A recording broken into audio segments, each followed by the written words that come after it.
Welcome back to Counterpoints on this Thanksgiving week. Are you sticking around here this I'm heading town. What about you guys? You're staying here? Be here in DC, a little family coming over. Well, the weather's great. I'm back in Wisconsin. There's five inches of snow, so I'll be contending with that. But you enjoy the temperate climate here. There you go. So Donald Trump, we just learned, has been told by the Supreme Court that he has to give his tax returns up to the House of Representatives. We'll talk about that later. We'll talk about his ongoing trial, well, not his trial, but his organization.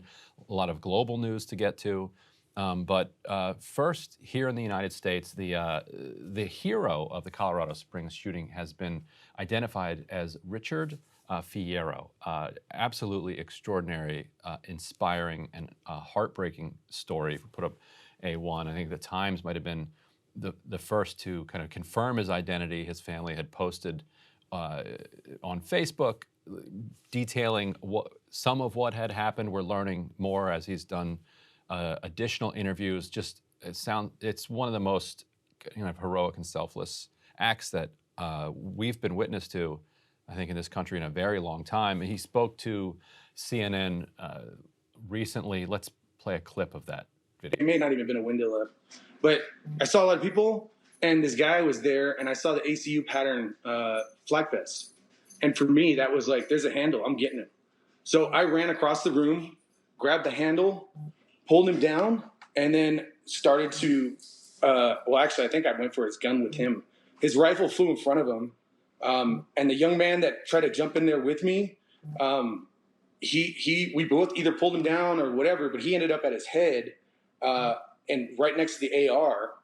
And then with the AR, I told him, push the AR, get the AR away from him. The kid pushed the AR. I don't know what his name was. And then I proceeded to take his other weapon, the pistol, and then just start hitting him where I could, but the armor's in the way. And I found a crease between his armor and his head, and I just started wailing away with his gun. And then I told the kid in front of me, kick him, keep kicking him. And I was guiding him. I was telling people, call 911, call 911. I brought him down. I was in mode. I was doing what I do downrange. I trained for this. I don't want to ever do this. I didn't even retire because I was done doing this stuff. It was too much. And it came in handy, and I got to protect my kid. I lost my kid's boyfriend. I tried to have everybody in there. I still feel bad that there's 5 people. There's 5 people that didn't come home. And this guy, I told him while I was hitting him, I said, I'm going to kill you, man, because you tried to kill my friends. My family was in there. And he makes a profound point. 5 people that just went to a drag show on a Saturday night at a bar, right, and never left the bar. Just utterly catastrophic and heartbreaking loss. And so many others with injuries they'll live for the rest of their lives, live with the rest of their lives, and then others for whom this will probably, in terms of PTSD and mental health complications, never leave them as well. Well, Richard's wife said that she was worried that this was going to trigger his PTSD from his combat tours. He did 3 tours in Iraq, a tour in Afghanistan. And as he said, you do 20 years, you retire with a pension. He did retire, but he didn't retire at 20 years because he said he couldn't handle it anymore. And amazing, because he was a 15-year veteran. Right. 15-year So you're veteran. 5 years away. And that is a real sign of just how difficult this is for people. When you saw it in there, but he talked about how this was a reflex based on his experiences in Iraq and Afghanistan and his training. He says his reflexes kicked in, and that's how he disarmed the gunman. He took the weapon away, and then you made a really good point on Twitter based on what was starting to come out of the reports that I think hasn't gotten quite enough attention. Oh, yeah. So let's talk about the police response for a moment. Right. And I think we can all step back and say, look, none of us were there. We don't know exactly how or why the police responded in the way that they did. And I think in moments of crisis like this, you have to give some leeway for split-second decisions. But it goes beyond this, according to what Richard Fierro told New York Times, the Washington Post, and some others. I'll just read from the Washington Post. So here's the Washington Post report. He says, minutes later, the first police officer arrived. I was in the middle of a puddle of blood, Fierro said. After handing the suspect off to the police, Fierro went to find his friends, both of whom had been shot and were being treated with tourniquets by first responders. He says, I put her hand in his hand so they could be together. And then the Post reports, as other officers arrived, Fierro said, they treated him with suspicion. They interrupted him as he gave first aid to a friend. He said, and quote, dragged me out of there like I was the shooter. He said he was held in a police car for an hour, or what felt like an hour, before authorities released him to reunite with his wife and daughter. Police did not return calls seeking to confirm Fierro's account.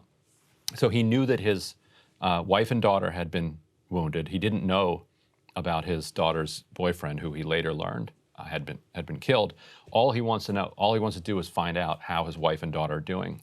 In his account that he gave to the New York Times, he said he had just spotted his wife and daughter across the room when police kind of tackled him and dragged him out. And like I said, I wasn't there. It's hard to judge. Right. However, there were police officers he had already interacted with. There are witnesses on the scene who could say, no, what he's telling you, that he's not the shooter, is the truth. And there just seems to be this kind of gap that develops between police and the civilians that they're out there to serve, where police are starting to see everyone outside of the police as a threat to them, rather than as perhaps an ally, somebody who's going to engage with them to neutralize the threat, as he did. And somebody on Twitter said, you shouldn't be surprised he didn't have the complexion for the protection. And so you do have to wonder, was there some bias here? Like if this guy doesn't, this is just a normal like white-looking guy who looks like he belongs in a drag bar, maybe he doesn't get treated the way he got treated. Well, and this is A3, Ryan, you put it on Twitter in I think a poignant way. You said the hero of Colorado Springs was cuffed, left in a car, and ignored for more than an hour by police as he wondered if his family had lived through the shooting. They were wounded but survived. Now, you just made a point that I think is worth pausing on, which is that the hour after a tragedy is unfolding is one of the most crucial parts of an investigation.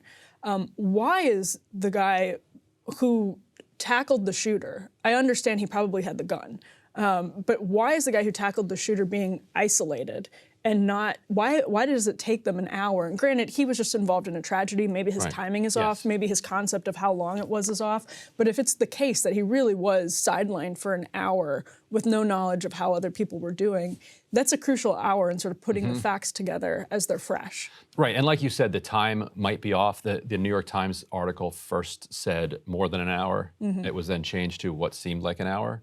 And so you can imagine, time stands still. You're wondering if your daughter, if your wife, if your daughter's boyfriend have been killed. You're wondering what else is going on. You're handcuffed in a police car. Yeah. After you've been through this extraordinarily traumatic experience. And you took the step to neutralize the shooter. Right. You're the one that did this, and you're screaming and yelling in the back of a police car, handcuffed. Probably glad at some point that they didn't shoot him. Although the Times also reports that he was giving first aid. Like he was administering first aid, and he had gotten a tourniquet from an officer, and so I do think maybe we'll get some body cam footage. Like there is some self-reflection that needs to be done here, and I don't want to come off as just knee-jerk criticizing the cops over this, but there is some self-reflection. What was it that had them treat him like that in this moment, and what had him? How long was it? What was there no opportunity for you to review what had happened? Talk to the people he was treating his friends. You think his friends didn't say, yeah, he's not the shooter? You'd have plenty of witnesses, presumably. Right. Well, and this fits into a broader framework of institutional failure that we talk about every time we have to talk about one of these shootings. Here's from the Associated Press. A year and a half before he was arrested in the Colorado Springs gay nightclub shooting that left 5 people dead, The shooter allegedly threatened his mother with a homemade bomb, forcing neighbors in surrounding homes to evacuate while the bomb squad and crisis negotiators talked him into surrendering. Yet despite that scare, there's no public record that prosecutors moved forward with felony kidnapping and menacing charges against him, or that police or relatives tried to trigger Colorado's red flag law that would have allowed authorities to seize weapons and ammo the man's mother said he had with them. It's every single time. Every single time. There's some point where either the legal public policy safety net that we have set up fails, or the social safety net fails. Oftentimes it's both. Here it seems like it's a combination of both, but that's the problem. I mean, we can do laws until we're blue in the face, and we should. There's a lot that can be done. But if we as a sort of society can't come together and make the laws work and make our communities work, this will never stop.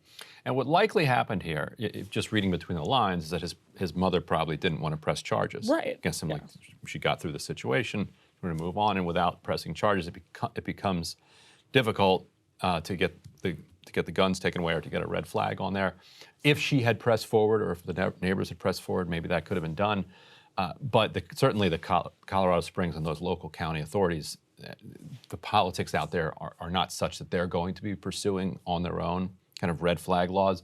But you would think that after you call in a bomb threat and you have SWAT teams out and you got the whole neighborhood, like, can we all agree that whether you press charges or not, you do something like that, you lose your Second Amendment protections for a little bit? You go through the due process of determining whether you should lose your Second Amendment. I mean, it's insane. Even if you don't want to go through the criminal justice system, look, it goes back to the smell test again. Like, this is not somebody that should have a long gun. It's incredible that somebody who actually is calling in a bomb threat to the point where homes have to be evacuated and the police have to come and neutralize the situation, then who is clearly in a situation where he's unhinged to go on a deadly rampage inside a concentrated area like that, has weapons and ammunition. I mean, it's just unthinkably stupid, and we already have a law on the book to prevent it, but it didn't. Why didn't the law function as it was supposed to? Because our society and our law enforcement didn't act as it should have. Right, but also the gun rights lobby makes these laws, these red flag laws, as difficult to implement as possible because they're worried that the laws, well, some people don't want them implemented at all.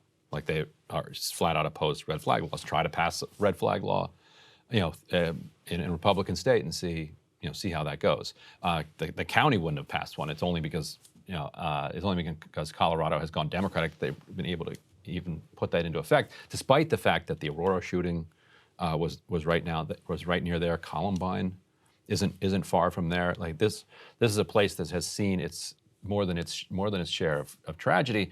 It's still difficult to implement these things, but in the process of implementing them, the gun lobby, puts holes all through them, so that from their perspective, so that nobody, innocent has their rights taken away.